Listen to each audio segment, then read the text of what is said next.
أعوذ بالله من الشيطان الرجيم بسم الله الرحمن الرحيم السلام عليكم ورحمة الله وبركاته. بسم الله والحمد لله والصلاة والسلام على رسول الله وعلى آله وصحبه ومن والاه وبعد. فقال الله تبارك وتعالى: وقد جاء أشراطها. وقال عليه الصلاة والسلام: بادروا بالأعمال ستا، ثم ذكر 6 علامات من يوم القيامة. صدق اللہ رسولہ صلی اللہ علیہ وسلم. عزیز دوستو، پیارے ساتھیوں، ماؤں بہنوں اور خواتین اسلام، ہم کل کی مجلس میں یوم القیامہ اور ایمان کے تعلق سے گفتگو ہم نے کی تھی، اور ہم نے کل کی مجلس میں یہ دیکھا تھا کہ قیامت پر ایمان لانے کا معنی کیا ہے اور اس کی اہمیت کیا ہے. اور قیامت پر ایمان لانا، اس میں 3 چیز داخل ہیں. پہلے تو اس کی چھوٹی اور بڑی نشانیاں، نمبر 2 یوم القیامت جو حقیقی دن ہے اس کے قائم ہونے پر ایمان، اور نمبر 3 موت پر ایمان اور عذاب قبر پر ایمان. یہ 3 چیزیں داخل ہیں جب ہم یہ کہتے ہیں کہ قیامت پر ایمان لانا ہے. ٹھیک ہے، تو کل کی مجلس میں ہم نے یہ بھی دیکھا تھا کہ یہ جو چھوٹی نشانیاں ہیں، چھوٹی بڑی نشانیاں، چھوٹی نشانیوں کی پھر 2 تقسیم ہوتی ہے. ایسی نشانیاں جو آ کر چلی گئی، ایسی نشانیاں جو آ کر ہیں اور آنے والی ہیں. تو اس کی مثالیں بھی ہم نے کل کی مجلس میں دیکھ لی. تو اس کے بعد ہم چھوٹی نشانیاں جو آنے والی ہیں، بڑی نشانیاں جو آنے والی ہیں، ان کا ہم نے آغاز کیا. ہم نے بتایا کہ بڑی نشانیاں 10 ہیں. بڑی نشانیاں 10. پہلے مہدی علیہ السلام کا آنا، پھر دجال، پھر عیسیٰ علیہ السلام، پھر یاجوج ماجوج، اور اس کے بعد سورج کا مغرب سے نکلنا، پھر اس کے بعد دھواں کا آنا، اور اس کے بعد دابۃ الارض، زمین سے ایک جانور آئے گا، نکالا جائے گا وہ، اور اس کے بعد سور پھونکنا. شاید کل کی مجلس میں چھوٹ گیا تھا، سور پھونکنا. اور اس کے بعد 3 بڑے بڑے زلزلے، ان کا آنا. اور آخر میں یوم محشر، محشر کے میدان میں جمع ہونا. یہ 10 بڑی بڑی نشانیاں ہیں جن کا ذکر نبی صلی اللہ علیہ وسلم نے کیا تھا. تو اس میں سب سے پہلے مہدی علیہ السلام کا آنا. مہدی علیہ السلام کے تعلق سے ہم نے تھوڑی بہت تفصیل کل کی مجلس میں دیکھ لی، اور اس کے بعد ہم نے گفتگو شروع کی تھی عیسیٰ علیہ السلام پر. عیسیٰ علیہ السلام پہلے آئیں گے یا پھر دجال پہلے آئے گا؟ اس تعلق سے ہم ٹھیک کہہ نہیں سکتے کہ کون پہلے آئے گا. البتہ دونوں ایک ہی زمانے میں ہوں گے، دونوں ایک ہی زمانے میں ہوں گے. اور عیسیٰ علیہ السلام آئیں گے، 40 سال ان کی حکومت قائم ہوگی. 40 سال ان کی یہ تفصیل ہم نے کل کی مجلس میں دیکھ لی. اب چلیے ہم دیکھتے ہیں کہ دجال کیا چیز ہے. دجال، سب سے پہلی بات جیسے میں نے کل کی مجلس میں بتائی، کوئی ایسا نبی نہیں گزرا جس نے دجال سے اپنی قوم کو ڈرایا نہ ہو. یہاں تک کہ نوح علیہ السلام نے بھی اپنی قوم کو دجال سے ڈرایا تھا. تو دجال ایک بہت بڑا فتنہ ہے، اور مومنین بہت زیادہ آزمائے جائیں گے اس کے زمانے میں. تو اللہ سے دعا کریں کہ اللہ سبحانہ و تعالیٰ اس کے فتنے سے بچا لے. اچھے اچھوں کے چھکے چھوٹ جائیں گے، معمولی چیز نہیں. اس لیے انبیاء نے ہمیشہ ڈرایا ہے. تو بہرحال عزیز دوستو، یہ فتنے سے بچنے کے لیے ہم کو کرنا کیا ہے؟ دجال کا فتنہ جو بہت ہی بھیانک ہوگا، اس سے بچنے کے 3 طریقے ہم کو حدیثوں سے معلوم ہوتی ہیں. 3 طریقے ہیں جس سے ہم دجال سے بچ سکتے ہیں. پہلا طریقہ جو ہم کرتے ہیں الحمدللہ، ہر تشہد میں، نماز کے ہر تشہد میں یہ دعا پڑھیں: اللہم انی اعوذ بک من فتنۃ المسیح الدجال، اللہم انی اعوذ بک من فتنۃ عذاب القبر وفتنۃ المسیح الدجال ومن فتنۃ المحیا والممات. جو دعا ہم پڑھتے ہیں، مسیح الدجال کے فتنے سے اللہ ہمیں بچا. ایک ذریعہ ہے جسے آدمی ہمیشہ پڑھتا رہے. جو بھی یہ پڑھے گا، نبی صلی اللہ علیہ وسلم حدیث میں کہا ہے کہ وہ دجال کے فتنے سے محفوظ رہے گا. اور نمبر دوسرے درجے میں ہے کہ آدمی، جیسے مسلم کی روایت ہے، نبی صلی اللہ علیہ وسلم ارشاد فرماتے ہیں اگر کوئی دجال کے فتنے سے بچنا چاہتا ہے تو وہ سورۃ الکہف کی تلاوت جمعے کے دن ضرور کرے. اسی طریقے سے اس سورت کی شروع کی 10 آیتیں اور اس سورت کی آخری کی 10 آیتیں، انہیں حفظ کرنے میں ہمیں دجال سے بچنے کا موقع ملے گا. شروع کی 10 آیتیں اور آخری کی 10 آیتیں، جیسے کہ مسلم کی روایت میں ہے یہ بات. یہ دوسرا طریقہ. تیسرا طریقہ دجال سے بچنے کا، جیسے دوسرے صحیح حدیثوں میں بات آئی ہے کہ دجال ساری زمین میں گھومے گا، سب جگہ جائے گا سوائے مکہ اور مدینہ کے. مکہ اور مدینہ کے. تو اگر کوئی آدمی دجال کے فتنے سے بچنا چاہے تو جائیں مکہ مدینہ میں رہ جائیں تاکہ وہ دجال کے فتنے سے بچ جائیں. تو یہ 3 طریقے ہیں جن میں چل کر ہم دجال سے اپنے آپ کو بچا سکتے ہیں. اچھا، دجال جیسے میں نے آپ کو کل کی مجلس بتایا وہ ایک انسان ہوگا، انسانوں کی طرح ہوگا. پہلے وہ ایک ظالم بادشاہ رہے گا اور پھر وہ نبوت کا دعویٰ کرے گا اور پھر وہ اپنے آپ کو خدا کہے گا. اور جب خدا کہے گا اور اپنے فتنوں کے عروج کو پہنچ جائے گا تو اسے عیسیٰ علیہ السلام قتل کریں گے. یہاں تک حدیث میں بتائی ہے کہ اسے باب لد، جو دمشق کے اندر آج بھی ایک علاقہ ہے، وہاں دجال کو عیسیٰ علیہ السلام قتل کریں گے. اور جیسے ہی دجال عیسیٰ علیہ السلام کو دیکھے گا گھلنا شروع ہو جائے گا، یعنی ڈر اس کے اندر طاری ہو جائے گی، کپ کپی طاری ہو جائے گی، گھبرا جائے گا اور دوڑے گا بچنے کے لیے. لیکن عیسیٰ علیہ السلام اسے قتل کر دیں گے. اور یہ جب آئے گا اس کا دور لگ بھگ 40 سال تک رہے گا. اور اس میں شروع کا 40 دن کا جو ہے اس کا یہ سمجھے کہ پیریڈ ہوگا. اس کا پہلا دن 1 سال کے برابر ہوگا، دوسرا دن 1 مہینے کے برابر ہوگا، تیسرا دن 1 ہفتے کے برابر ہوگا، اس کے بعد کے دن عام دنوں کی طرح ہوں گے. تو یہ 40 دن زمین میں آئے گا اور بہت ہی بھیانک فتنہ برپا کرے گا. اور اس کے بعد عیسیٰ علیہ السلام کے ہاتھوں اسے ختم کر دیا جائے گا. تو عزیز دوستو، یہ دجال کے تعلق سے ہمیشہ سے مختلف روایتیں ہونے کی وجہ سے اس سے ٹھیک ڈھنگ سے سمجھنے میں دقت ہوتی ہے. تو بعض اہل علم نے بہت ساری نقاط کو جوڑ کر ایک بہترین سلوشن بتایا ہے. پہلی چیز جو ہم کو جاننی ہے اس تعلق سے وہ یہ ہے کہ دجال کیا یہ زمین میں ہے یا نہیں ہے؟ آیا یہ زمین میں ہے یا نہیں ہے؟ ہم کو مسلم کی روایت سے بات معلوم ہوتی ہے. تمیم الداری ایک صحابی ہیں، وہ کہتے ہیں کہ یہ واقعہ ہے نبی صلی اللہ علیہ وسلم کے زمانے کا 8-9 ہجری کے آس پاس کا واقعہ ہے. یہ وہ زمانہ تھا، تمیم الداری کہتے ہیں کہ میں تجارت کے سلسلے میں ایک کشتی میں بیٹھ کر سمندر کا میں نے سیر کیا، سفر کرے تجارت کے لیے، ساتھ ان کے لوگ تھے. تو ہوا یہ کہ جب میں سفر کر رہا تھا تو اچانک ایک آندھی آئی اور اس نے میرے کشتی کو ایک دیوار میں دے مارا، یعنی ایک ساحل کے علاقے میں دے مارا، جس سے ہماری کشتی ٹوٹ گئی. تو ہم سب اس جزیرے میں اتر گئے، یعنی اس آئی لینڈ میں اتر گئے. تو وہیں ہم سب کئی لوگ ادھر تتر بتر ہو گئے. میں بڑی مشکل سے اس آئی لینڈ کو پہنچا تھا. تو واپس جانے کا میرے پاس کوئی ذریعہ نہیں تھا. تو میں جب اس جزیرے میں پہنچا تو میں نے بڑی ہی عجیب چیز دیکھی. میں یہ دیکھتا ہوں کہ ایک ایسا جانور ہے جس کا اگلا اور پچھلا حصہ، آگے کا حصہ اور پیچھے کا حصہ ایک ہی ہے، کوئی فرق نہیں ہے. اور اس کے بہت زیادہ بال ہیں اور وہ بول رہا ہے، مجھ سے گفتگو کر رہا ہے. اور جب میں پہنچا تو اس نے مجھے اندر جانے کو کہا. تو میں اندر داخل ہوا، ایک گفے کی طرح ہے، اس میں داخل ہوا. تو میں یہ دیکھ رہا ہوں کہ ایک دیو ہیکل آدمی، بڑے جسم کا آدمی، اسے سنکلیوں سے باندھ دیا گیا ہے. بیڑیاں اس کے ہاتھوں میں پیروں میں ڈال کر اسے باندھ دیا گیا ہے. اور جیسے ہی اس نے مجھے دیکھا، اس نے مجھے پوچھا کہ تم کہاں سے آئے ہو؟ تو میں نے کہا کہ میں جزیرۃ العرب سے آیا ہوں. تو فوراً اس نے کہا کیا تم احمد کی زمین سے آئے ہو؟ تو میں نے کہا کہ ہاں احمد ہیں. اس نے پوچھا کہ کیا احمد زندہ ہیں؟ میں نے کہا کہ ہاں احمد زندہ ہیں. تو اس کے بعد اس نے کہا کہ ان قریب میں آؤں گا، لیکن احمد جانے کے بعد میں ان قریب آؤں گا. تو احمد عزیز دوستو یہ نبی صلی اللہ علیہ وسلم کا نام تھا. ایسے معلوم ہوتا ہے کہ زمین میں آپ صلی اللہ علیہ وسلم محمد سے مشہور ہیں، لیکن آسمان میں آپ احمد سے مشہور ہیں. آپ کا نام آسمان میں احمد ہے. اسی لیے ہم جب عیسیٰ علیہ السلام جب انہوں نے خوشخبری سنائی اپنے حواریین کو، انہوں نے کہا من بعدی اسمہ احمد، میرے بعد ایک نبی آئے گا اس کا نام ہوگا احمد. تو اب دیکھیے دجال اس نے بھی جو ہے احمد ہی کہا ہے.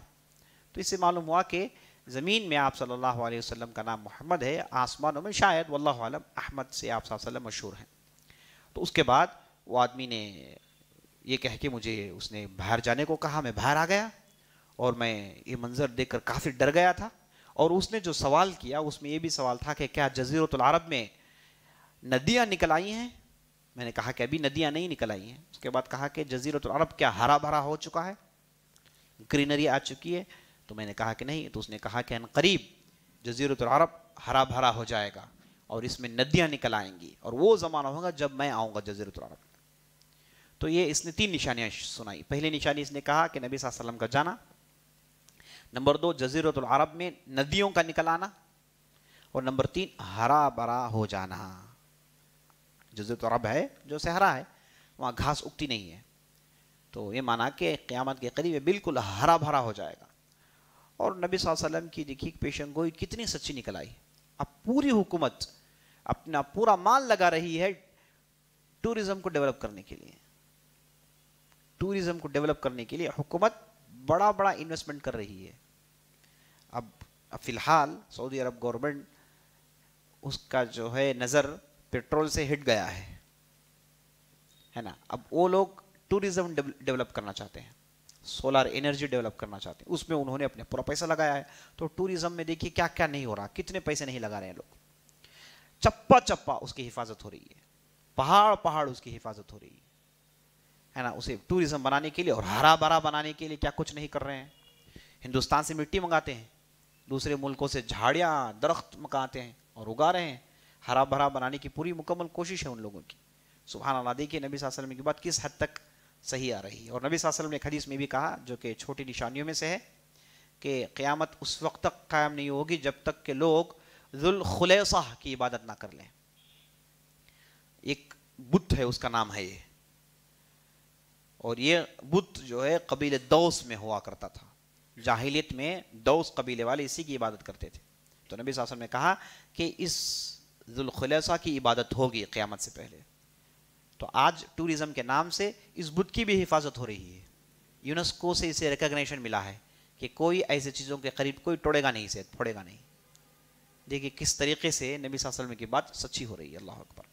تو اس انداز سے عزیز دوستو یہ جو جزیرۃ العرب ہے یہ ہرا بھرا ہونے کی کوشش میں لگا ہے. ایسے معلوم ہو رہا ہے کہ دجال یہ ہرا بھرا ہونے کے بعد آ جائے گا. اللہ اعلم. اچھا، تو اس سے بات معلوم ہوئی کہ یہ جو صحابی تھے انہوں نے اسے دیکھا اور واپس آئے مدینہ، اور نبی صلی اللہ علیہ وسلم کے پاس اس نے پورا واقعہ سنایا انہوں نے.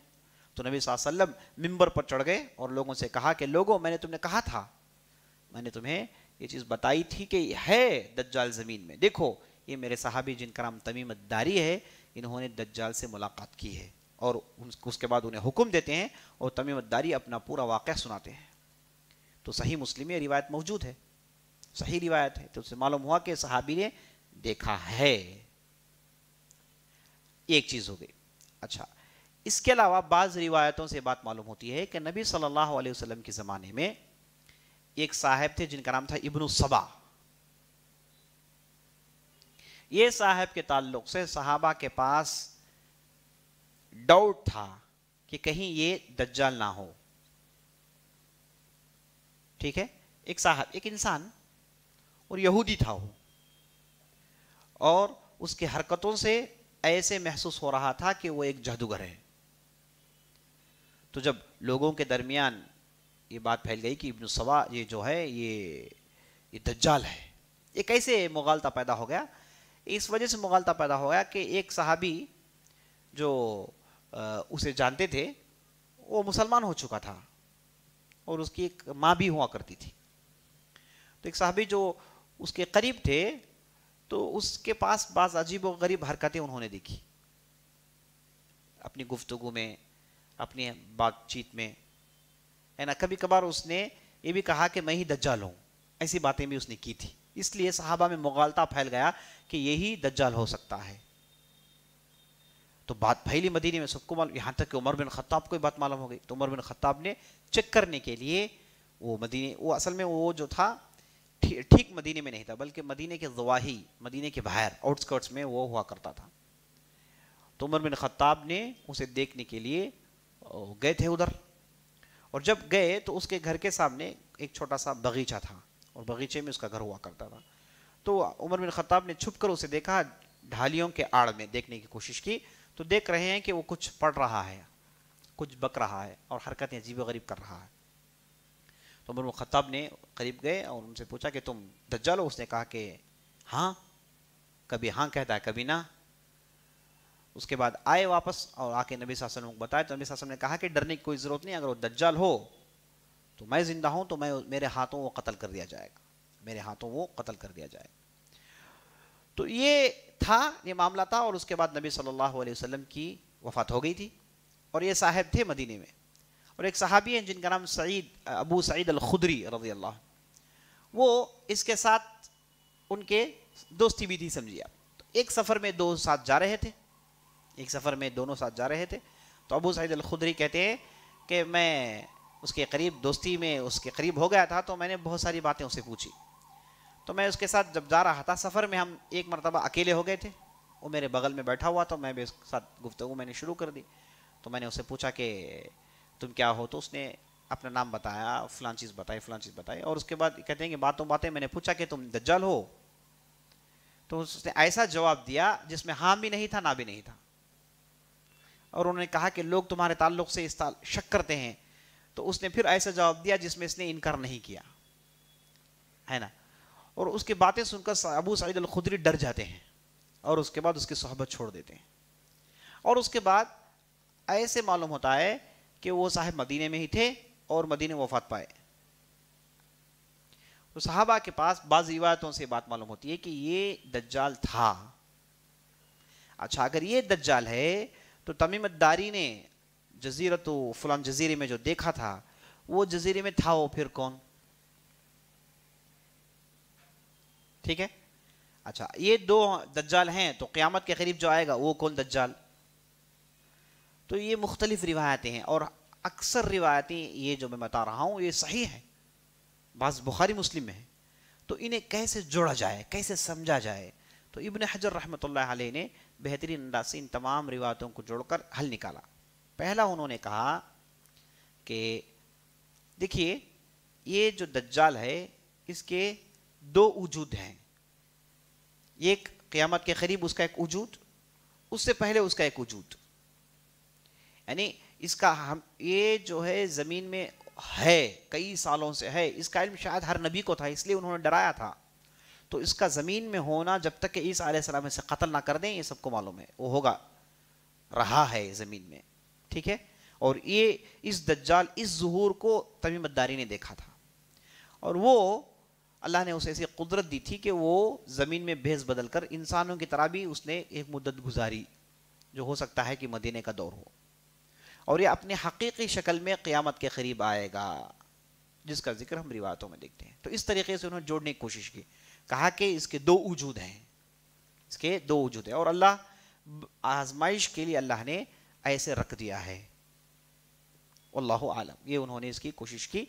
تو بعض اہل علم نے کہا کہ یہ صحابہ کے یہاں مغالطہ تھا کہ ابن السبا کو انہوں نے دجال سمجھ لیا، ٹھیک ہے، یہ ان کا مغالطہ تھا، بعض لوگوں نے غلط سمجھا، بعض علماء اسرائیل میں جاتے ہیں، اور بعض علماء کہتے ہیں کہ نہیں، ہو سکتا ہے دجال کی ایک شکل رہی ہو، ایک اس کا ظہور رہا، ایک اپیرنس رہا ہو، جو مدینے کے اندر اللہ نے اسے رکھا ہو، تاکہ صحابہ کے اندر یہ شعور پیدا ہو جائے کہ دجال کا آنا برحق ہے۔ بہرحال اس طریقے سے ابن حجر رحمہ اللہ نے جوڑنے کی کوشش کی۔ بہرحال ہمارا ایمان ان حدیثوں میں صحیح ہے کہ قیامت کے قریب دجال آئے گا اور وہ اپنے فتنے برپا کرے گا، واللہ اعلم۔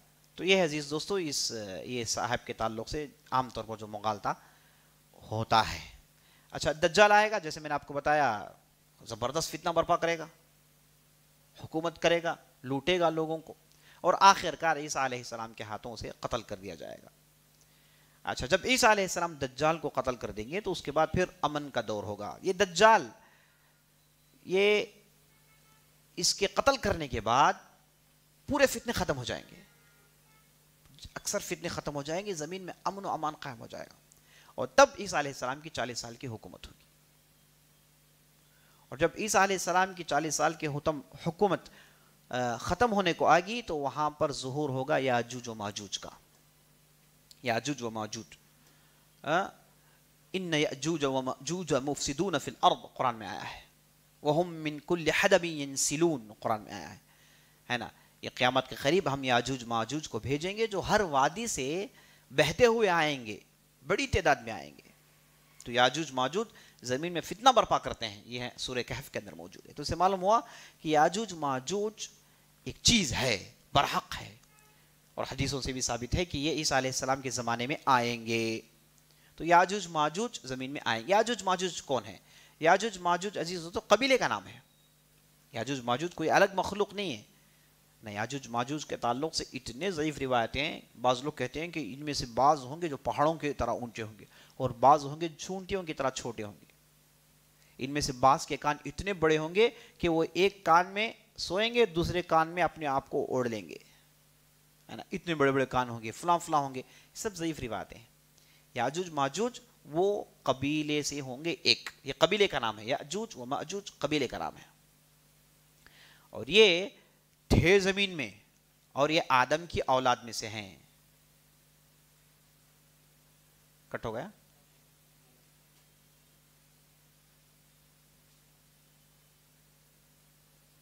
جلدی کریں. میں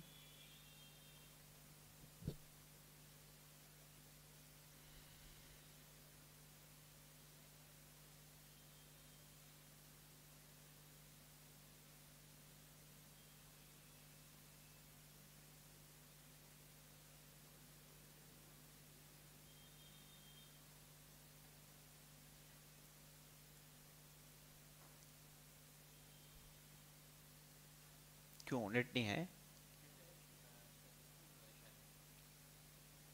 دوسرا نیٹ دیجئے.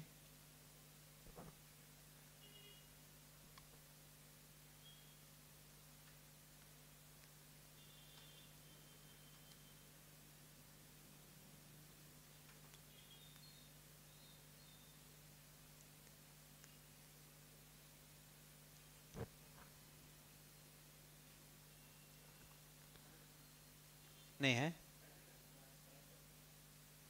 ہے نیٹ؟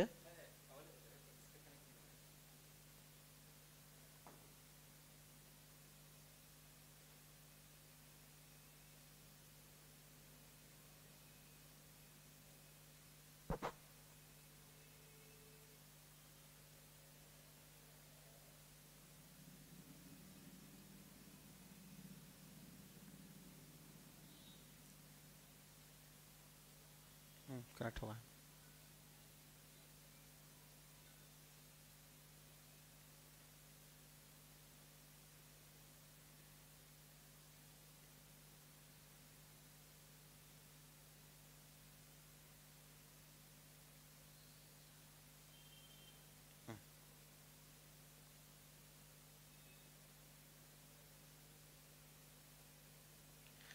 ٹھیک ہے.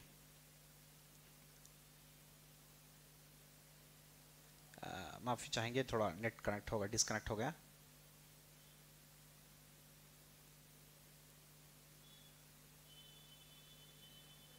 آ نہیں رہا ہوگا؟ آ رہا نا آپ کو؟ شاید آپ کے موبائل میں نہیں آ رہا. ٹھیک ہے. تو میں یہ بتا رہا تھا کہ یأجوج ماجوج قبیلہ ہے اور یہ زمین میں تھے. یہ بنو آدم ہیں. بعض لوگوں نے، جیسے میں نے آپ کو بتایا، انہوں نے کہا کہ انسانوں میں سے ہی نہیں یہ لوگ، بلکہ یہ انسانوں میں سے ہیں. اور ان کے تعلق سے جو صحیح روایتوں سے بات معلوم ہوتی ہے کہ ان کے ناک چپٹے ہوں گے اور چہرے ان کے سیدھے ہوں گے. ناک چپٹے ہوں گے، یعنی چہرے ان کے ایسے نظر آئیں گے گویا کہ وہ ایک ڈھال ہیں، شیلڈ ہیں. ایسے ان کے چہرے ہوں گے، ہے نا. اور ان کی آنکھیں چھوٹی ہوں گی. یعنی مختصر یہ کہ یہ چائنیز جیسے ہوں گے. ان کے چہرے چائنیز جو شکل ہے وہ شکل میں ہوں گے. تو بعض اہل علم نے یہ کہہ دیا کہ یہ چائنا والے ہی ہیں، اور اس پر انہوں نے بڑے شد و مت سے خوب لکھا. بعد میں ایک فتنے کی شکل اس نے اختیار کی. بعض بادشاہوں نے اس میں دخل اندازی کر کے کہا کہ نہیں، کسی بھی قوم کا آپ ذکر نہ کریں. اس کے بعد وہ آخر تک یہی کہتے رہے کہ یہ وہی قوم ہے، انہی میں سے وہ لوگ آئیں گے، ہے نا. اور بعض دریافتوں سے بات معلوم ہوتی ہے کہ جارجیا میں دیوار ہے، جس دیوار کو ذوالقرنین نے بنا. جارجیا کے علاقہ ہے، وہاں پر یہ ایک دیوار ہے، وہاں پر ذوالقرنین نے ان کو روک دیا تھا. اچھا، قرآن کے اندر ذوالقرنین ایک اہم شخصیت ہے، جسے میں نے آپ کو ذکر کیا تھا انبیاء علیہ السلام کے اس میں. تو ذوالقرنین کے زمانے میں یاجوج ماجوج تھے. تو ذوالقرنین تھے جنہوں نے انہیں روکا تھا. انہیں اور عام لوگوں کے درمیان فرق کرنے کے لیے انہوں نے ایک دیوار بنائی تھی. اب یہ دیوار کون سی ہے؟ بعض لوگوں نے کہا کہ ہی گریٹ وال آف چائنا ہے، جو ہرگز نہیں ہے. گریٹ وال آف چائنا نہیں ہے. گریٹ وال آف چائنا تو وہ بعض قبیلے والوں نے اپنے اندر فرق کرنے کے لیے بنایا تھا. تو جو دیوار یاجوج ماجوج کے لیے ذوالقرنین نے بنایا تھا وہ یہ دیوار نہیں ہے، لیکن وہ دیوار زمین میں ہے نا. اور دیوار بنانے کے بعد ہی یاجوج ماجوج کو وہ عام زمینوں میں آنے سے روک پائے. تو جب ذوالقرنین کے تعلق سے آتا ہے کہ وہ بالکل بہت دور مشرق کے ایج تک گئے تھے اور اسی طریقے سے مغرب کے ایج تک بھی گئے تھے. دونوں انتہا کو وہ پہنچے تھے، یعنی ساری زمین میں وہ سیر کیے تھے، ساری زمین گھوم کر آئے تھے اور ساری زمین میں جاتے تھے اور وہ اپنی حکومت کرتے تھے اور اس کے بعد اسلام کا بول بالا کرتے تھے. تو بہت بڑے بادشاہ تھے. تو یہ ایک ایسی جگہ پہنچے تو وہاں کے لوگوں نے ان کے پاس آ کر شکایت کی کہ یہاں یاجوج ماجوج ایک قبیلہ ہے جو زمین میں بہت فتنہ برپا کرتا ہے. تو آپ بادشاہ ہماری مدد کریں، آپ ان کے اور ہمارے درمیان ایک دیوار بنا دیں، آپ چاہیں تو ہم آپ کی مدد کریں گے. تو اس کے بعد ذوالقرنین نے کہا کہ نہیں، مجھے پیسوں کی ضرورت نہیں، اعطونی زبر الحدید، مجھے لوہے کا انتظام کریں. تو لوہے کا انتظام کرنے کے بعد انہوں نے اسے پگھلا کر ڈال کے ایک لوہے کی دیوار بنا دی جس سے یاجوج ماجوج رک گئے. یہ قرآن کے اندر واقعہ جو آیا ہے میں بتا رہا ہوں آپ. تو ذوالقرنین کے تعلق سے آتا ہے کہ جب وہ یاجوج ماجوج کے لوگوں سے انہوں نے گفتگو کی تو وہ اپنے ایک عجیب و غریب زبان بولتے تھے.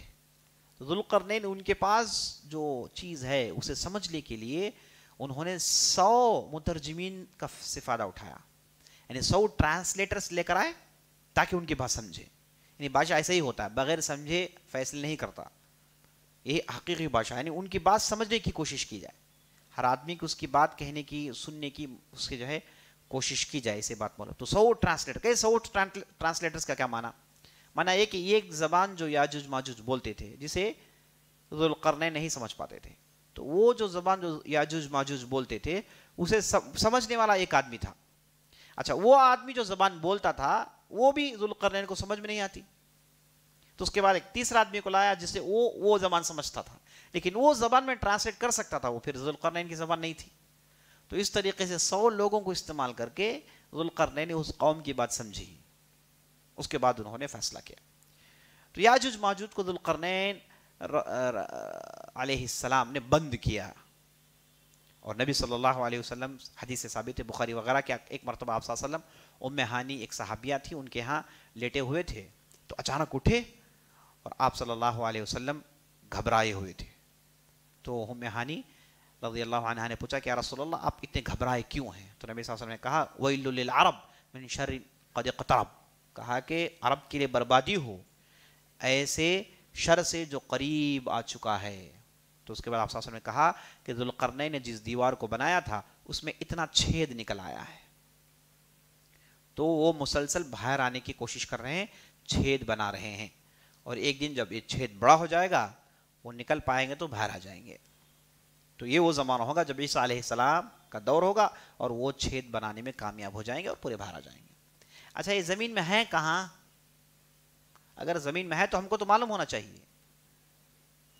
اب سوال اس میں پیدا ہوتا ہے کہ کیا زمین میں جو بھی ہے ہم جانتے ہیں؟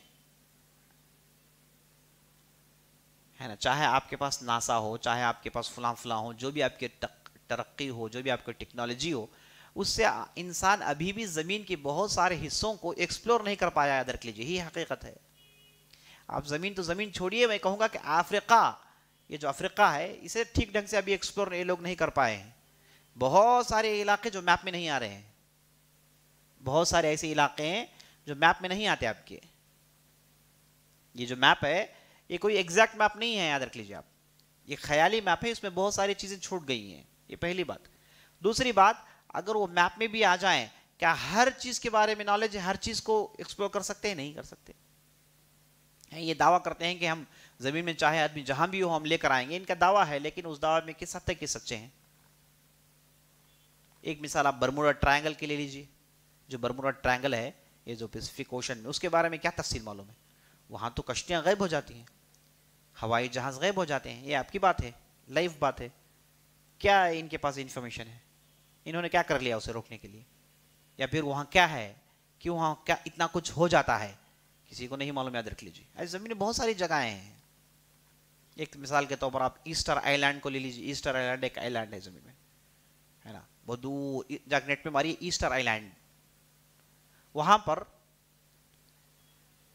ایک جزیرہ ہے, لیکن جزیرے میں صرف چہرے بھرے ہوئے ہیں, صرف چہرے, بڑے بڑے چہرے, 4 5 مالے کے بڑے بڑے چہرے, فلورز کے چہرے صرف انہوں نے بنایا ہے, چہروں کو بنایا ہے. ایسے کئی 100 چہرے جزیرے میں ہیں. کیوں ہیں بھائی؟ نہیں معلوم. ابھی آپ نے پرسوں پیرامڈ کے تعلق سنا, نہیں معلوم. بہت ساری چیز نہیں جانتے ہیں, یہی صحیح بات ہے. زمین میں بہت ساری چیزیں نہیں جانتے ہیں, جو بھی جانتے ہیں وہ کم جانتے ہیں, یہی کہنا صحیح ہوگا. جب انہوں نے ان کی زمین کو ٹھیک سے ایکسپلور نہیں کیا تو یہ چلے گئے وینس کو ایکسپلور کرنے کے لیے, چلے گئے مارس کو ایکسپلور کرنے کے لیے, ہے نا, کیا کچھ نہیں کر رہے ہیں بیوقوفوں کی طرح.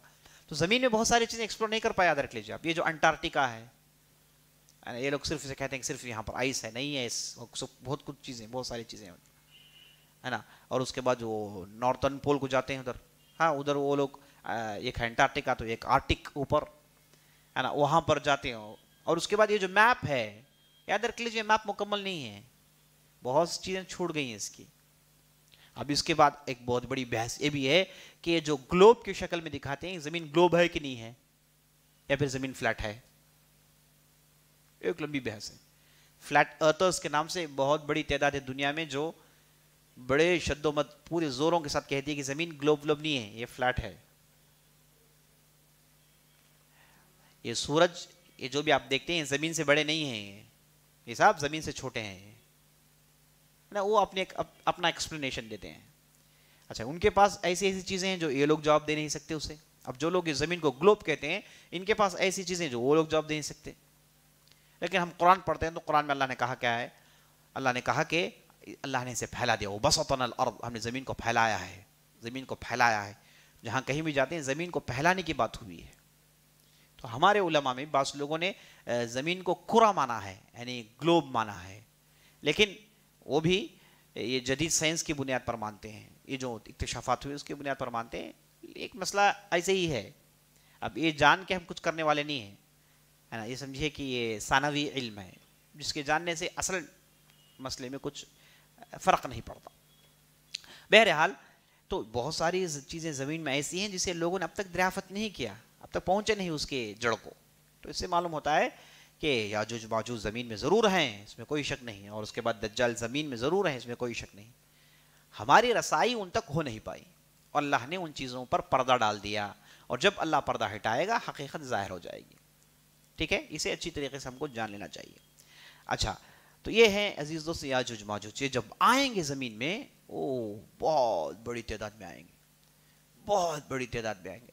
اور یہاں تک نبی صلی اللہ علیہ وسلم کہتے ہیں کہ جب طبریہ تالاب میں پہنچیں گے پانی پینے کے لیے, تو اتنے آئیں گے کہ اتنے قافلے ان کے آئیں گے کہ ایک قافلہ آئے گا پانی پیے گا, قافلہ آئے گا پانی پیے گا, آگے بڑھتے جائیں گے, آگے بڑھتے جائیں گے. جب ان کا آخری قافلہ آئے گا, وہ قافلہ کہے گا کہ اس تالاب میں کبھی پانی ہوا کرتا تھا, اتنا پانی یہ لوگ پی جائیں گے. اور جہاں کہیں بھی جائیں گے زمین کی پوری نعمتوں کھا جائیں گے, جانوروں کھا جائیں گے, انسانوں کھا جائیں گے, خون خرابہ عام کریں گے. اور جب زمین میں انہوں نے خوب فتنہ انہوں نے کر لیا تو کہیں گے کہ اب صرف آسمان بچا ہے, تو آسمان میں تیر ماریں گے, تیر جو واپس گریں گے اس میں خون ہوگا, اور ان تیروں کو دیکھ کر کہیں گے کہ دیکھو ہمارے فتنے آسمانوں کو بھی پہنچ گئے ہیں. اس انداز سے بھی فتنہ برپا کریں گے. اچھا, جب یہ لوگ زمین میں پھیل رہے ہوں گے تو اللہ سبحانہ و تعالیٰ عیسیٰ علیہ السلام کو وحی کر دے گا کہ یاجوج ماجوج کے آ گئے ہیں اور فتنہ برپا کر رہے ہیں, آپ اپنے ساتھ اپنے مومنین کو لے کر پہاڑ میں چلے جائیں. تو عیسیٰ علیہ السلام کے ساتھ ایک مومنین کی ایک بہت بڑی گروہ ہوگی, بہت بڑا گروپ ہوگا جو عیسیٰ علیہ السلام کے ساتھ ہمیشہ رہیں گے. اور جیسے نسائی اور دوسری روایتوں سے ثابت ہے کہ طائفتان لا تمسہم النار, دو ایسی گروپ ہیں جنہیں آگ نہیں چھوئے گی. طائفتن تکون مع عیسیٰ, عیسیٰ علیہ السلام کے ساتھ جو رہیں گے وہ انہیں آگ نہیں چھوئے گی, یعنی جہنم کی آگ قریب نہیں جائے گی. اور طائفتن تغزو الہند, اور ایسی گروپ جو ہندوستان پر حملہ کرے گی. اب یہ جو طائفتن تغزو الہند ہے, اسے لوگوں نے لے کے کیا کیا نہیں مانے فکس کیے. جب بھی ہندوستان پر حملہ ہوتا انہوں نے کہا کہ یہ وہی گروپ ہے. جب بھی ہو جائے تو انہوں نے, اب حملے کرنے والے چاہے جیسے بھی ہوں, انہوں نے اسے اس پر جوڑنے کا ان کا جو ہے پرانا طریقہ ہے. لیکن حدیث میں لفظ آیا ہے, لیکن یہ کون ہوں گے کب ہوگا یہ اللہ عالم. اب یہ حدیث میں آپ کو یہ نہیں کہا گیا کہ آپ بھی جا کے اس گروپ میں جمع ہو جائیں، ہے نا، صرف حدیث میں آپ کو انفارمیشن دیا گیا، اور اس وقت جو مومن ہوں گے وہ جا کے جمع ہو جائیں گے، لیکن ہر چیز کو اسی پر اس کا جو ہے اس کی تطبیق دینا غلط۔ تو جو عیسیٰ علیہ السلام کے ساتھ ہوں گے جو انتہائی نیک پرہیزگار لوگ ہوں گے، تو اللہ کی وہی ہوگی، تو عیسیٰ علیہ السلام انہیں لے کے ایک اونچے پہاڑ میں چلے جائیں گے، اور زمین میں نیچے یہ خوب فتنہ برپا کر رہے ہوں گے۔ جب یہ فتنہ برپا کر کے تھک جائیں گے، یہ آپس میں لڑیں گے، ایک دوسرے کو کھائیں گے، زمین کے جتنے بھی خیرات ہیں سب کو کھا جائیں گے، جو بھی زمین میں ہیں ان کے علاوہ سب کو کھا جائیں گے۔ تو فتنہ کر کر کے جب تھک جائیں گے تو اس کے بعد ان پر اللہ کا عذاب آئے گا۔ ہوگا یہ کہ ان کے گردنوں میں بس کیڑے نکل آئیں گے، اور ان کیڑوں کی وجہ سے سب مر جائیں گے، اور چند دنوں میں مر جائیں گے، پورے کے پورے چند دنوں میں مر جائیں گے۔ اور جب مر جائیں گے اللہ انہیں زمین سے پاک کرے گا۔ کیسے پاک کرے گا؟ اللہ کے حکم پر بڑے بڑے پرندے آئیں گے جن کی گردنیں اونٹوں جیسی ہوں گی، اور بڑی تیزی سے اڑ کر آئیں گے، یہ تمام چیزوں کو، یہ تمام لاشوں کو اٹھا اٹھا کر لے کر چلے جائیں گے۔ اب کہاں سے آئیں گے اور کہاں جائیں گے نہیں جانتے ہم۔ اس طریقے سے زمین میں یاجوج ماجوج سے زمین پاک ہو جائے گی، اور اس کے بعد بارش ہوگی، اور اللہ ان مصیبتوں سے زمین کو پاک کر دے گا۔ اس کے بعد عیسیٰ علیہ السلام سے کہا جائے گا کہ دیکھیں اب زمین پاک ہو گیا، آپ اپنے لوگوں کو لے کر اتر سکتے ہیں۔ تو عیسیٰ علیہ السلام کہیں گے کہ کوئی آدمی جا کر نیچے دیکھیں کہ یاجوج ماجوج ہیں کہ ختم ہو گئے۔ تو بعض لوگ اس میں کترائیں گے، اور اس وقت جو ہمت سے کر کے آگے آئیں گے ان کے لیے بہت بڑی خوشخبری سنائی گئی ہے کہ ان کے لیے جنت ہے۔ ہمت کر کے جو پہلے اتر کر نیچے آ کر دیکھیں گے کہ یاجوج ماجوج ہیں کہ نہیں ہیں، ان کے لیے بہت بڑی خوشخبری سنائی گئی تھی۔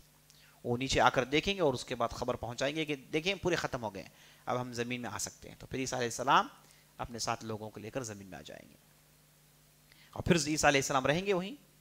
اور اس کے بعد ہوگا کیا؟ اس کے بعد دوسری نشانیاں نکل آئیں گی۔ اب اس میں بعض لوگوں نے کہا کہ اس کے بعد جو نشانی آئے گی وہ ہے دابۃ الارض کی نشانی۔ بعض لوگوں نے دابۃ الارض کو آخر میں کہہ دیا، یعنی 9ویں نشانی کہہ دیا، اللہ عالم۔ بہرحال جیسے میں نے آپ کو پہلے بتایا ترتیب میں اختلاف ہو سکتا ہے۔ تو دابۃ الارض جو زمین میں آئے گا، یہ دابۃ الارض یعنی زمین کا ایک جانور، دابۃ الارض کا معنی زمین کا ایک جانور، یہ زمین سے اسے نکالا جائے گا، اور یہ جانور ہوگا، اس میں کوئی شک نہیں، وہ ایک جانور ہوگا جس کا اگلا اور پیچھے کا حصہ ایک جیسے ہوگا، اور اس کے جسم میں بال ہوں گے۔ یہی اس کی شناخت بتائی گئی ہے۔ کیا یہی جانور ہے جسے تمیم الداری نے دیکھا تھا جزیرے میں؟ وہ جانور یہ جانور ایک ہے کہ الگ الگ ہے؟ تمیم داری نے جس جزیرے میں جسے دیکھا تھا اس کا نام حدیث میں آیا ہے الجساس۔ الجساس، کیا یہ جانور دابۃ الارض یہ بھی جساسی ہوگا یا پھر یہ الگ ہوگا؟ اہل علم نے اختلاف کیا ہے۔ بعض لوگوں نے کہا کہ وہی ہوگا، بعض لوگوں نے کہا کہ نہیں، یہ ایک الگ جانور ہوگا جو زمین سے نکالا جائے گا۔ اچھا، یہ کہاں نکلے گا؟ یہ نکلے گا مکہ اور مدینہ میں، مکہ میں نکلے گا، اور خاص طور پر کون سی جگہ نکلے گا؟ جہاں آج سعی کرتے ہیں لوگ، صفا مروہ کی پہاڑی کے پاس یہ نکلے گا، اور یہ جب نکلے گا تو زمین میں 3 دن تک رہے گا، اور اس وقت حج کا ماحول ہوگا، حج کے لیے حاجی آئے ہوں گے، اور یہ زمین سے نکلے گا، اور زمین سے نکلے گا اللہ جیسے نے قرآن میں کہا وَإِذَا وَقَعَ الْقَوْلُ عَلَيْهِمْ أَخْرَجْنَا لَهُمْ دَابَّةً مِّنَ الْأَرْضِ تُكَلِّمُ النَّاسَ أَنَّ النَّاسَ كَانُوا بِآيَاتِنَا لَا يُوقِنُونَ۔ جب اللہ کا حکم ہوگا تو یہ زمین سے نکل آئے گا، اور نکل آئے گا ایک جانور ہوگا، اور لوگوں سے تُكَلِّمُ النَّاسَ لوگوں سے گفتگو کرے گا، بات چیت کرے گا۔ کیا بات چیت کرے گا؟ لوگوں کو اللہ سے ڈرائے گا، قیامت کے قریب آنے کا اشارہ کرے گا، سب کو تقوی کی زندگی اختیار کرنے پر ابھارے گا، یہی اس کی بات ہوگی۔ اور اس کے بعد یہ لوگوں کے ماتھوں میں نشانیاں ڈالے گا، یہ لوگوں کے ماتھوں میں نشانیاں ڈالے گا، مومن ہے یہ، کافر ہے، منافق ہے، یہ نشانی ڈالے گا۔ وہ کیسے نشانی ہوگی اللہ عالم، ہم اتنا ہی کہتے ہیں کہ یہ نشانی ڈالے گا، اور لوگوں سے کہے گا کہ تم آخرت سے بھول گئے ہو، اللہ کی نشانیوں کو تم بھلا دیے ہو، یہ کہہ کے لوگوں کے درمیان دعوت کا کام کرے گا صفا مروہ کے پاس۔ یعنی صفا مروہ کی پہاڑیاں جو آج ہیں یہاں پر سب حاجیوں کا آنا ہے، اس کے بغیر وہ اپنا حج نہیں ہو سکتا نا ان کا، صحیح کے بغیر، تو وہاں پر ٹھہر کے یہ کام کرے گا، 3 دن تک رہے گا۔ اور بعض اہل علم کہتے ہیں کہ اس کا زمین میں آنا یہ آخری نشانی اللہ کی طرف سے لوگوں کو یاد دہانی کے لیے، اس کے بعد کوئی نشانی نہیں آئے گی، سیدھے قیامت ہے۔ یہ بعض اہل علم کی رائے ہے۔ یہ ہے عزیز دوست دابۃ الارض۔ اچھا، یہ ہو گیا نمبر 5۔ نمبر 6، زمین میں ایک دھواں آئے گا، ایک دھواں. نبی صلی اللہ علیہ وسلم کے زمانے میں ایک مرتبہ دھواں آیا تھا. نبی صلی اللہ علیہ وسلم جب مدینے میں تھے دھواں آیا تھا، تو نبی صلی اللہ علیہ وسلم کافی پریشان ہوئے اور جا کے نماز کے لیے کھڑے ہو گئے. نبی صلی اللہ علیہ وسلم نے نماز پڑھی اور اس کے بعد لوگوں سے ڈرایا. اس کے بعد وہ دھواں چھڑ گیا. تو بعض اہل علم نے کہا کہ یہ دھواں وہ نشانیوں میں سے ہے، لیکن صحیح بات یہ ہے کہ یہ سمجھیے کہ صرف مدینے کی سطح تک یہ دھواں آیا تھا. یہ جو بڑی نشانیوں میں جو دھواں ہے وہ ساری زمین کو گھر جائے گا. یعنی مانا یہ کہ کوئی گیس ہوگا جس کے ذریعے سے ساری زمین ڈھانک دی جائے گی، کچھ ہو جائے گا زمین سے، کہیں سے کچھ زمین نکل آئے گا تو ساری زمین کو یہ دھواں گھیر لے گا. ٹھیک ہے، تو یہ ایک نشانیوں میں سے ہے. اچھا، یہ جب دھواں آئے گا تو لوگوں کو تکلیف ہوگی، ایسا نہیں کہ لوگ آرام سے رہیں، تکلیف ہوگی، سانس لینے میں تکلیف ہوگی، کئی لوگ مر بھی جائیں گے. تو یہ ایک نشانی ہے بڑی نشانی ہو جس میں لوگوں کو کافی نقصان ہوگا ایک. اور اس کے بعد جو نشانی ہے وہ کیا ہے کہ سورج کا مغرب سے نکل آنا. سورج کا، اب ہم دیکھتے ہیں کہ سورج مشرق سے نکلتا ہے اور اس وقت یہ نظام الٹا ہو جائے گا. مانا یہ کہ پورا سسٹم کولیپس ہو گیا، پورا سسٹم کولیپس ہو گیا. جب یہاں سے یہ نکلنا شروع ہوگا تو کیا ہوگا؟ تب سوچیں آپ، آب و ہوا، لوگوں کا رہنا سہنا، زمین کا نیچر سب بدل جائے گا. بدل جائے گا تو کیا ہے؟ لوگ مرنا شروع ہو جائیں گے. اور یہ آخری نشانی ہے، اس کے بعد کسی کی توبہ اللہ قبول نہیں. اس کے بعد پوری چیزیں عیاں ہو جائیں گی. اب اس کے بعد انکار کرنے کے لیے کچھ رہے گا ہی نہیں. سب کو معلوم ہو جائے گا کہ ایک اللہ کا نظام ہے، یہ ایک اللہ کا سب کچھ ہے. اب کافر کے لیے کوئی جگہ ہوگی نہیں، سب مل کے مان لیں گے. اب تو اس لیے جب ایسا ہوگا اس کے بعد توبہ قبول نہیں کی جائے گی، بس توبے کے دروازے بند ہو جائیں گے. تو ایک عجیب حرکت ہوگی زمین میں جس سے پورا نظام بدل جائے گا. تو یہ ایک نشانی. اور اس کے بعد جو نشانی ہے وہ نشانی ہے 3 بڑے بڑے زلزلوں کی، جو مشرق اور مغرب اور جزیرۃ العرب، بہت بڑے زلزلے. جیسے میں نے کل کی جو ہے مجلس میں بتایا تھا کہ زلزلوں کا آنا یہ چھوٹے نشانیوں میں سے ہے، لیکن زلزلے جو بہت بھیانک، کئی کانٹیننٹس اندر چلے جائیں گے، ایسٹ ویسٹ اور عرب پیننسولا میں. تو یہ بڑے نشانیوں میں سے، یعنی کئی لوگ مر جائیں، بہت سارے لوگ مر جائیں گے، بڑی تعداد میں مر جائیں گے. اور اس کے بعد کی نشانی نمبر 9ویں نشانی ہے سور پھونکنا. سور پھونکا جائے گا، نفخ السور. سور عزیز دوستو 3 مرتبہ پھونکا جائے گا، نوٹ کر لیجئے 3 مرتبہ. وَإِذَا نُفِخَ فِي الصُّورِ فَصَعِقَ مَن فِي السَّمَاوَاتِ وَمَن فِي الْأَرْضِ إِلَّا مَا شَاءَ اللَّهُ، قرآن میں ہے. جب سور پھونکا جائے گا زمین و آسمان میں جو بھی ہیں سب گر جائیں گے، سب کو موت آ جائے گی سوائے جسے اللہ چاہے. تو سور پھونکا جائے گا. یہ سور پھونکنے والے کون ہیں؟ ہم نے دیکھ لیا، اسرافیل علیہ السلام، جو سور لے کر اپنے منہ میں ڈال کر کھڑے ہوئے ہیں، انتظار میں ہیں کب اللہ کا حکم ہوگا سور پھونک دیں گے. معاملہ اس حد تک تیار ہے. تو اسرافیل علیہ السلام سور پھونکیں گے. جب سور پھونکا جائے گا تو ہوگا کیا؟ پہلا سور پھونکے گا تو ایک زمین میں ٹیرر ہو جائے گا، ایک ہولناکیاں پھیل جائیں گی، نظام دھرم بھرم ہو جائے گا، زمین ہل جائے گی، گھبراہٹی پھیل جائے گی چاروں طرف، لوگ ادھر ادھر دوڑیں گے. یہ اب اس کے بعد 40 سال کے بعد دوسرا سور پھونکا جائے گا. جب دوسرا سور پھونکا جائے گا تو ہوگا کیا؟ سب مر جائیں گے. یہ جو میں نے آیت تلاوت کی، یہ آیت میں دوسرے سور کی طرف اشارہ ہے. وَإِذَا نُفِخَ فِي الصُّورِ فَصَعِقَ مَن فِي السَّمَاوَاتِ وَمَن فِي الْأَرْضِ. جب سور پھونکا جائے گا آسمان زمینیں جو بھی ہیں سب گر جائیں گے. تو دوسرا سور پھونکا جائے گا تو سب مر جائیں گے. اس کے بعد پھر کئی سالوں کے بعد تیسرا سور پھونکا جائے گا جس میں سب دوبارہ اٹھائے جائیں گے. جب لوگ دوبارہ اٹھائے جائیں گے تو اس وقت سب سے پہلے کسے اٹھایا جائے گا؟ سب سے پہلے اٹھایا جائے گا محمد صلی اللہ علیہ وسلم کو. جب نبی صلی اللہ علیہ وسلم اٹھیں گے تو نبی صلی اللہ علیہ وسلم کہتے ہیں کہ میں مجھ سے پہلے موسیٰ کو عرش کے ستون کو تھامے ہوئے پاؤں گا. مجھ سے پہلے موسیٰ علیہ السلام اٹھ گئے ہوں گے. اس کے بعد نبی صلی اللہ علیہ وسلم کہتے ہیں کہ میں نہیں جانتا کہ اللہ نے موسیٰ کو ہو سکتا ہے اس لیے موت نہیں دی تھی کیونکہ اس سے پہلے ان کی ایک موت ہو گئی تھی، ساق، یعنی اس سے پہلے انہیں وہ شاک دے کے گرا دیا گیا تھا، ہے نا. وہ کب؟ جب موسیٰ علیہ السلام نے کہا ربی ارنی انظر الیک، کہ اللہ میں تجھے دیکھنا چاہتا ہوں سیدھے براہ راست. اب اللہ نے کہا کہ انک لن ترانی ولکن انظر الی جبل، جب وہ پہاڑ، اس پہاڑ کو دیکھ لیں، ہے نا، مجھے تو دیکھ نہیں سکتے، اس پہاڑ کو دیکھ لیں، ہم اپنی تجلی اس میں ڈالیں گے، اگر پہاڑ اس کی جگہ رہ جائے تو تم مجھے دیکھ سکتے ہو۔ تو اللہ نے تجلی ڈالی، وجعلہ دکا، اللہ نے پہاڑ کو ریزہ ریزہ کر دیا۔ تو اس کے بعد موسیٰ علیہ فخر موسیٰ صاعقا، موسیٰ بے ہوش ہو کے شاک لگ کر گر گئے نیچے، پھر اللہ نے انہیں اٹھایا۔ تو نبی صلی اللہ علیہ وسلم کہتے ہیں کہ ایک مرتبہ ان کے ساتھ ہو گیا تھا، تو اس لیے سور جب پھونکا جائے گا ان کے ساتھ وہ چیز نہیں ہوگی۔ واللہ اعلم، نبی صلی اللہ علیہ وسلم خود کہتے ہیں کہ اللہ بہتر جانتا ہے۔ تو اس سے پہلے موسیٰ علیہ السلام کو اٹھا دیا جائے گا۔ اچھا، جب سب اٹھیں گے تو پورے ننگے ہوں گے، سب پورے ننگے ہوں گے۔ نبی صلی اللہ علیہ وسلم کہتے ہیں کہ جب اٹھائے جائیں گے تو پورے ننگے ہوں گے، کسی کے جسم میں کچھ کپڑا نہیں ہوگا، کوئی ایک دھاگا نہیں ہوگا۔ تو میں عائشہ نے کہا کہ یا رسول اللہ، اگر ایسا ہو جائے تو مرد عورت کو دیکھے گا، عورت مرد کو دیکھے گی۔ دیکھیے فکر کیا ہے، دیکھیے پردے کی فکر ہے نا، حشمت کی فکر ہے۔ تو نبی صلی اللہ علیہ وسلم نے کہا کہ عائشہ کہاں کھو گئی ہو، کہاں کھو گئی ہو؟ اس دن ایسے ہولناک منظر ہوں گے کہ لوگ ان منظروں کو دیکھ کر ان کے کلیجے منہ کو آ جائیں گے، ہے نا، ان کے لیے کوئی فرصت نہیں ایک دوسرے کو دیکھنے کی، وہ سوچ تک نہیں ہوگی، وہ تو بڑا ہی ہولناک بھیانک منظر ہوگا، ماحول بڑا ہی خطرناک ہوگا، کسی کے ذہن میں چیز آئے گی نہیں، نبی صلی اللہ علیہ وسلم کہتے ہیں۔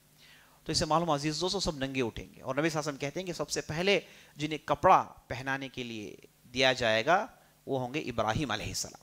سب سے پہلے ابراہیم علیہ السلام کو کپڑے دیے جائیں گے، وہ کپڑے پہنیں گے تو سب پہنیں گے بعد میں،